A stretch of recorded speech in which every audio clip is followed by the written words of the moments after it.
क्षमता को और मजबूत करते हुए इंटरमीडिएट रेंज बैलिस्टिक मिसाइल अग्नि 3 का सफल परीक्षण किया है। यह परीक्षण 6 फरवरी को ओडिशा के चांदीपुर स्थित इंटीग्रेटेड टेस्ट रेंज से किया गया था और इसी पर कांग्रेस विधायक निजामुद्दीन भट्ट ने प्रतिक्रिया दी और कहा कि ये एक बड़ी उपलब्धि है, देश की रक्षा क्षमता दिन प्रतिदिन बढ़ रही है।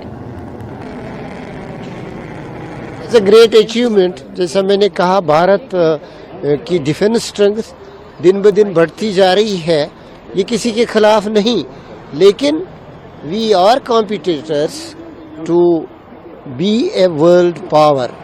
उसमें डिफेंस स्ट्रेंथ भी और इकोनॉमिक स्ट्रेंथ भी दोनों चीज़ें देखी जाती हैं और ह्यूमन रिसोर्स भी देखा जाता है।